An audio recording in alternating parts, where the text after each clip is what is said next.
Evidence from a study indicates that during a usability test section that uses the relaxed think aloud, the participants spoke an average of 110 words per minute, and the test facilitator who moderated the section spoke an average of 26 words per minute.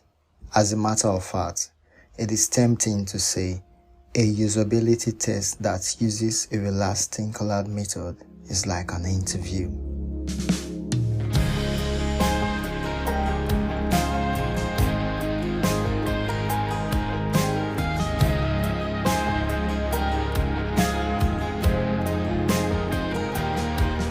It's finally the weekend, everybody's drinking out on the town, forgetting the 9 to 5, you're nowhere to be found. Hi, welcome to yet another episode of the Cliff Novia US cast on usability testing. So, let's be clear about this. Usability testing is conducted to obtain insight about participants' experience with a digital product before it is finally released to the end users. The objectives is to discover any underlying problem that might prevent participants from completing a task, slow down their pace, or degrade their user experience. Although all usability tests has these major objectives, but till now, test procedures varies widely among practitioners. As US practitioners, we know there is no definite, or I would say, there's yet to be a single or universal procedure for usability practitioners to follow when conducting a usability test using the think aloud method. This is one of the reasons why some usability tests are conducted as an interview.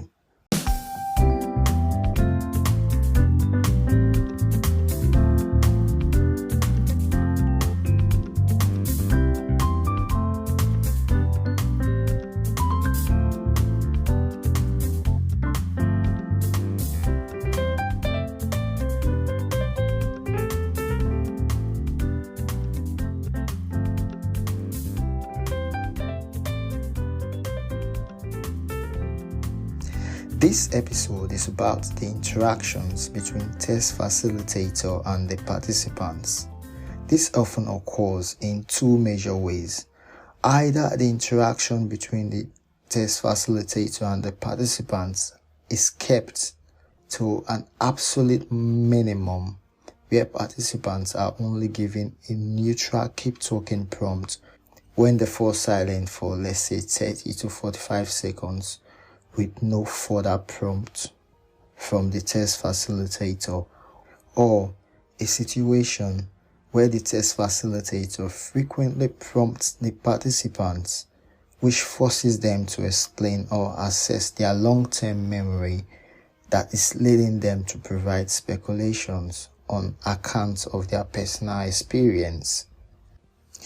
Studies conducted within the field of cognitive psychology by Erickson and Simon gave guidelines that the interaction between the test facilitator and the participants should be restricted to a simple reminder to keep talking if the user falls silent. If the participant falls silent.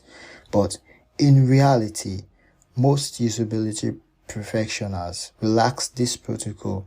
So instead of keeping the interaction with the participant to an absolute minimum by using a neutral keep talking reminder, they relax the think aloud protocol to obtain rich verbalization. When I say rich verbalization, this includes participants' verbalizations about their user experience.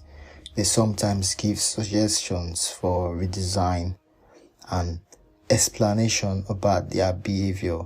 This type of verbalization is mostly achieved when the think aloud method is relaxed. The major attribute to such relaxed thinking aloud is that the test facilitator prompts the user or the participant frequently and in more detail. Examples of such prompts include: tell me what is going on. What were you looking for in the page? And if this was your first time here, what would you do next? By so doing, they are relaxing the think aloud, and they make participants give verbalizations about their feelings, expectations, and reflections, making it look like an interview. Whereas the think aloud method is mainly used to obtain verbalization about what participants are doing and how they do it, that is their task solving strategies. In an interview, the interviewer asks the person that is being interviewed questions to gain more insight about the subject matter. But in usability testing, the test facilitator observes the participants in order to gain more insight about what causes them difficulties when using the tested products.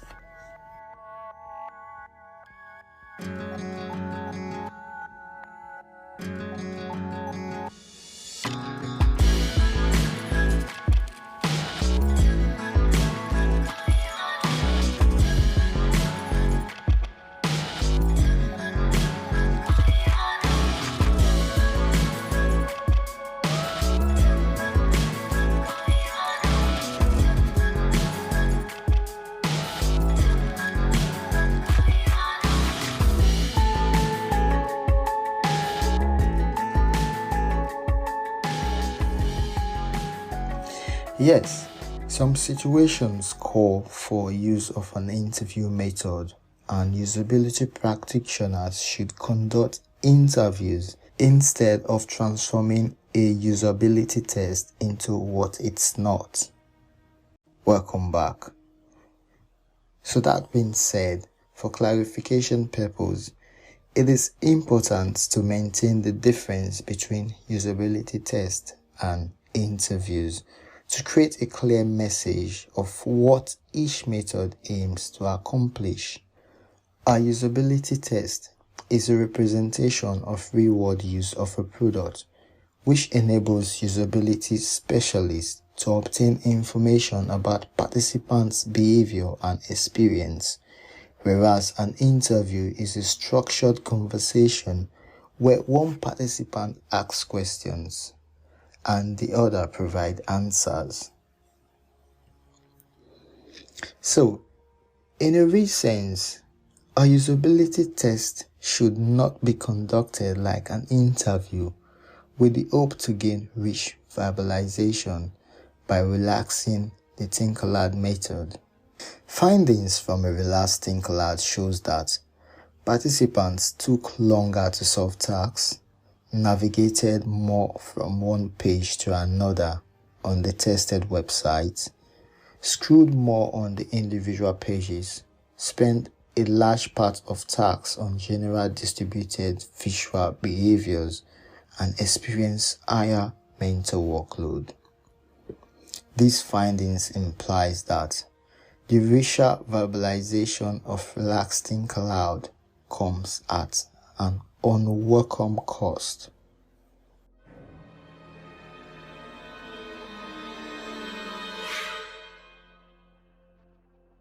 In an attempt to ease the interaction between test facilitator and participants, some usability practitioners propose the use of or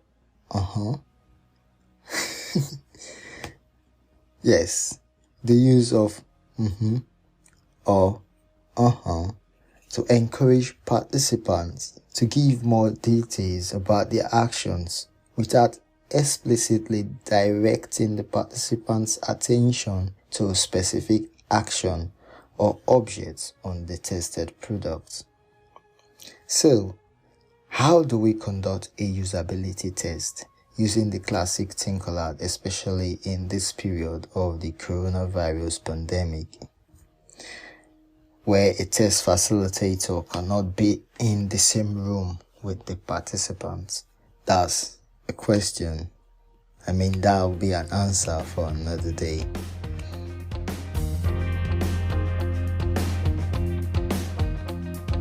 How did I survive it all? The painful truth, the many falls. Trusting chance to make it through. Nothing ventured, nothing gained. An invisible point of view. Worth the risk in many games. The adventure wins out all the same. And now you see I'm twice the man. To end this episode, it is important to mention that crowdsourced usability test, which is another way to avoid a usability test being conducted as an interview, is gaining popularity. In crowdsourced usability test, participants run the test section themselves, often at home, and their behavior and verbalization are recorded, which is then analyzed later by a usability specialist. In my opinion, I'll say, to some extent, crowdsourced usability test promotes the classic think aloud, since an evaluator or a test facilitator is not present to prompt the user or participants, like to poke them to put words in their mouth. But on the other hand, a test facilitator would not be there to remind the participants to keep talking in case they fall silent or forget to think aloud. So it's a little bit difficult to strike a balance here.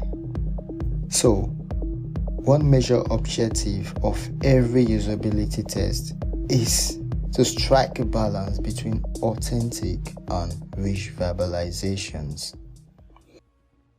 Also, evidence from research has shown that participants in crowdsourced usability tests make similar verbalization but fewer than during a relaxed think aloud, where the participants and the evaluator are in the same location. So, can crowdsourced usability tests be used in place of the classic think aloud method? I wonder.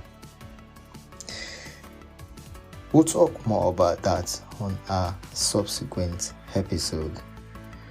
You can drop me a voice note using the link on the description section of this episode. I will also leave a link to my LinkedIn profile. Feel free to contact me, as I would love to know your take on this. So until next time, this is Obruche. Thanks for listening. Cheers, and have a good one.